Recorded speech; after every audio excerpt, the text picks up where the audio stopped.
Well, good afternoon. I'm Henry Neufeld. I'm the owner and publisher at Energion Publications.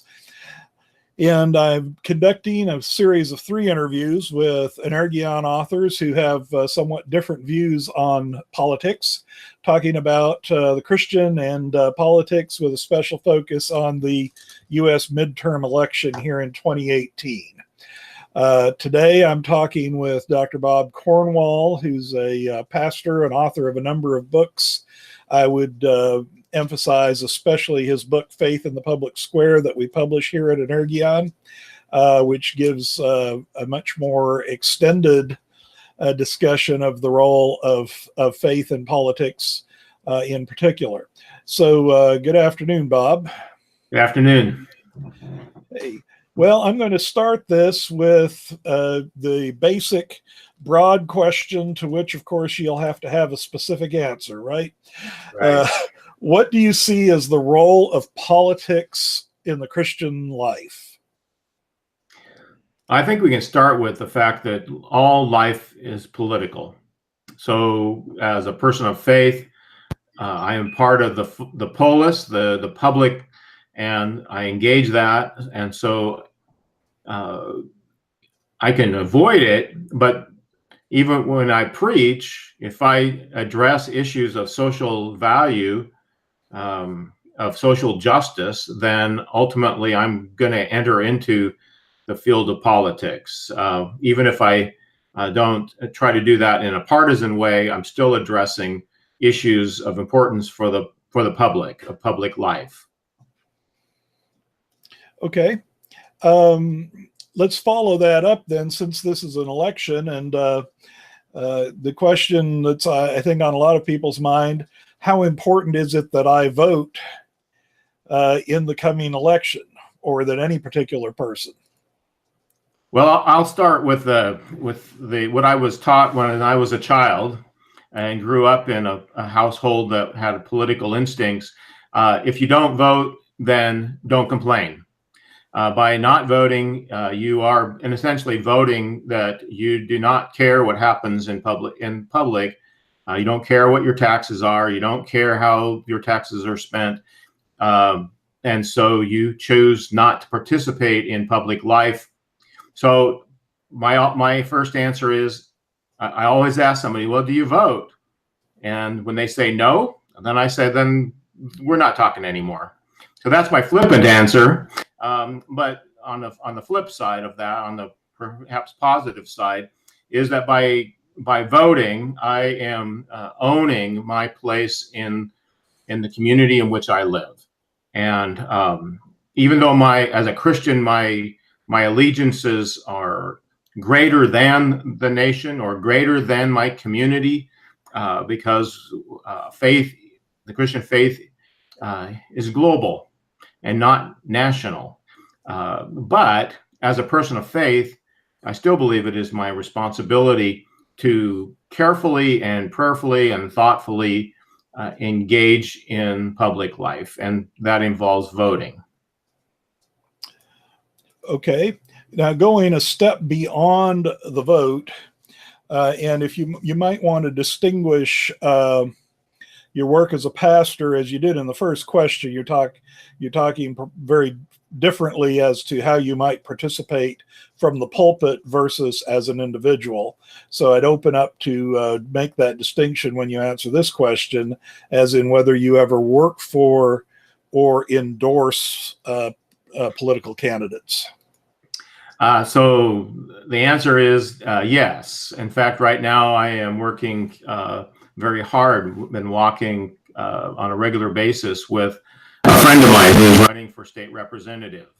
She happens to be Hindu by religion, but we've worked together in interfaith work for a better part of the last 10 years. And so not only have I endorsed her, but I'm working closely with her. I think most of the members of my congregation, probably at least those who are on social media, know my views, but I don't endorse from the pulpit. Okay, so by not endorsing from the pulpit, you make that not a position of the church or a position as a pastor, but your you own that decision yourself, right? Right. I'm engaging in the political life of our country as a citizen of the United States. I happen to be a Christian. I happen to be a pastor.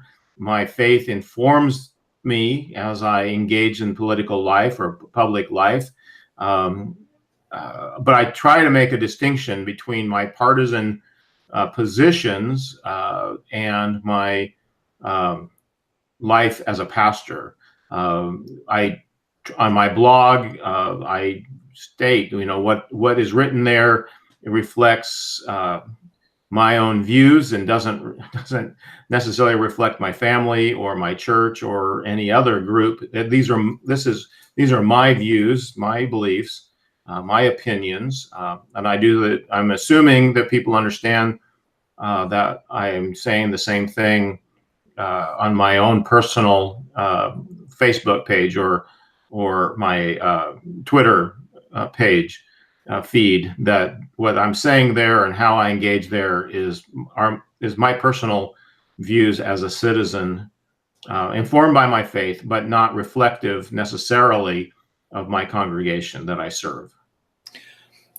Okay, well, I don't entirely have to ask the next question, but I'm going to adapt it so that you can finish up in this way and have an option. You've said it a little bit, because I was going to ask you to tell us something about a local candidate that you've worked for this election cycle and why you've done so, and you've already done that to some extent. The reason I put in that question, however, was for a person who is willing to work for and endorse a candidate. I have a personal thing about the down ticket election offices. As you know, midterm elections have less of a showing, and there's less interest often shown in local politics. And so I wanted to give you a little bit to talk about both the local candidate, which you've already said you have a local candidate that you've been working for, and also why it's important to be concerned with people who are running with offices that are not Congress or the Senate and so on. So I'll state first of all that that Padma and I are friends, and I have not been this involved in a political campaign probably since I was 14 years old, and walking for a particular presidential candidate that year. And you would a fairly infamous one at that. But Padma asked me to be involved in this, and I'm a friend, and so I want to make sure that my friend wins. So this is personal. It's relational. At the same time, and this is a frustration that I have with the American populace, especially those who belong to my particular political party, is that we kind of fail to realize that midterm elections and local elections are extremely important. Here in the state of Michigan, decisions are made that affect my life. The roads that I drive on, for instance, or healthcare, or taxes, or education, all kinds of things that are related to local life, to my state that I'm part of. And so I feel like this is very important that I vote in these kinds of elections. I think that local city council elections and judgeships, these are extremely important because our lives are often more affected by policies at the local level than they are at national level. So voting always, especially in local elections, is important. And the reality is these are people that I know.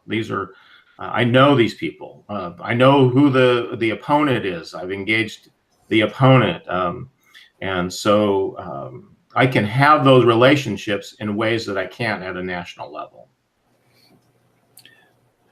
Okay, I appreciate that message, because I try not to insert too much of my own viewpoints into these interviews. So I interview people with a variety, but I can tell you that I've had I keep trying to tell people the same thing, that these local elections are just critical. And not showing up because there's not a presidential election or it's not a presidential year, or not showing up because it's, an off year city council or something like that, is just, you're losing a great deal.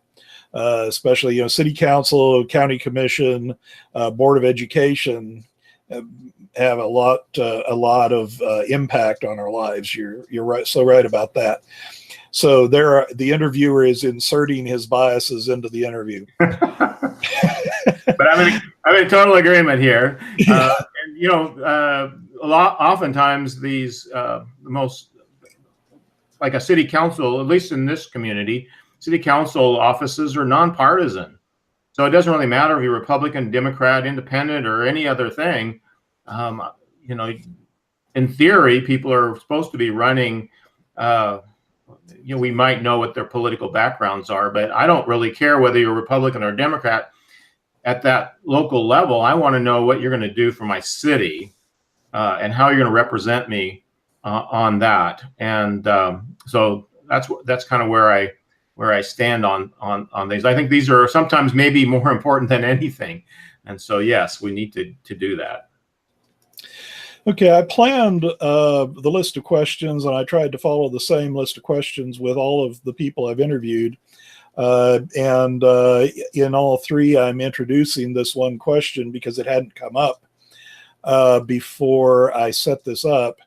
But we had, during the past couple of weeks, we've had a couple of instances of very disturbing violence, the mailing of the pipe bombs to a number of people, which, thankfully nobody was injured, but nonetheless, it is still a disturbing kind of incident. And then the even more disturbing and perhaps significant, the killing of 11 people in a mass shooting in the synagogue, Tree of Life Synagogue in Pittsburgh. And I would like to get your comment to Christians as not just this, but how we as Christians can respond to anti-Semitism, especially. The first one is probably not really related, but I think that's probably a key issue. Respond to violence and anti-Semitism in particular in this case, and how we can try to prevent such things. So I think, we have to start with just the coarseness of our rhetoric right now. We have a president who feels that it is in his best political interest to raise the temperature, in essence, and I know that he doesn't reflect all Republicans. He reflects he reflects a portion of our culture that feeds off of violent rhetoric and coarse rhetoric. When you watch a rally in which there's a constant lock her up or lock him up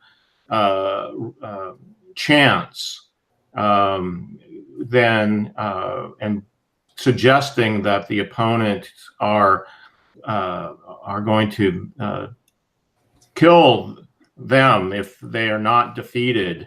That kind of rhetoric is going to ultimately lead others to who have a propensity to violence. Eventually, they're going to pick it up and do something. And it's interesting that it seems that all the people to whom the pipe bombs were sent are people whom the president has named in rallies. This person might not be a total follower of Donald Trump.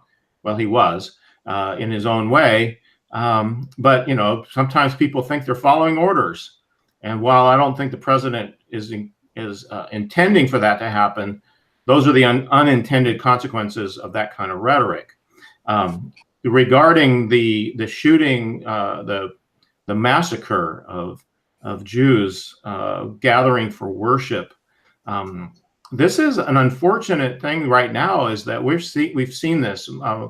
Synagogues, Sikh gurdwaras, churches being shot up on unfortunately increasing level. And for the synagogue, this is a continuation of an ongoing anti-Semitism that has been rampant in our culture, and unfortunately, it has been stoked over time through bad theology and bad reading of Scripture. And so these things go back to almost to the very beginning. And we thought that after the Holocaust that they might dissipate, but they seem to be on the rise again. And it's unfortunate, and we need to stand firm against it as Christians. We need to not only condemn this violence, but also, I think, recognize the that we've been complicit as Christians down through history. Hitler could quote Martin Luther. People can quote, let's say, the book of John, the Gospel of John, and find those what appear to be and can be read as anti-Jewish sentiments. I don't think that John has to be read that way, and I don't read John that way, but down through history, people have. And so I think the starting point for us as Christians is to own the fact that there has been an ugly streak of anti-Semitism and anti-Judaism that has been part of our history. And we may not like that. We might want to deny that or say that it's, this doesn't reflect me. And that may be true, but it's still there. And unless we recognize it and condemn it, then it will continue to fester and lead to things like the shooting at Tree of Life. And my hope and prayer is that we will reduce our violent rhetoric so that people will cease to do that. Sometimes I'm pessimistic about whether we can do it, but I'm hopeful. I always try to be an optimistic person, but these days have tested my optimism. I think perhaps the job of pastor requires a certain amount of optimism in your nature. Well, that's true. Well, I mean, there's different forms of preaching, and I try to be uplifting as much as I can. Just in terms of, I just should address the aftermath of a shooting like that at Tree of Life leads to the conversation with our congregations. Could this happen to us? And so there's always that fear. My congregation is open and affirming, and there's a rainbow flag flying out by our sign. And someone did ask, do you think that could lead someone who's anti-gay to come and shoot us up? We're a small congregation, so like the Sutherland Springs, Texas congregation. So, a shooter could take out our entire congregation pretty easily. And so those fears fester throughout. And I don't want to, and I at this point, I'm saying no to us having armed guards in our church. I hope we don't have to go there. Yeah, I understand the difficulty of that situation. I think we've had discussions, probably most country churches or small congregations have had that sort of a discussion because you wonder, when it could be you. I'm going to go ahead and move on and simply ask you to conclude with what would you consider to be the most important message you could send to viewers and listeners, especially in the United States today? Well, I'm going to start with, just since there's an election next Tuesday, by saying, go vote. You may not vote the way I would vote, but still go vote. Exercise your responsibilities as a citizen. That's number one. Number two is that remember, this is directly to Christians. Remember that as followers of Jesus, we are not nationalists. So when we hear conversations and suggestions about nationalism, we need to reject that. Nationalism and patriotism are two different things. I love the country that I live in, but I'm not a nationalist. I believe that as a Christian, as a follower of Jesus, I am connected to other followers of Jesus around the world, and that my allegiance to Jesus is stronger and higher than my allegiance to nation or to a political party or a president or anything else. I think that's essential for us to own, which I think will help us when we vote. It will maybe lower the temperature a little bit. And the third thing is when you vote, and you may not agree with me on all issues, or I might not agree with you on all issues, but always, I think we need to heed the call to justice.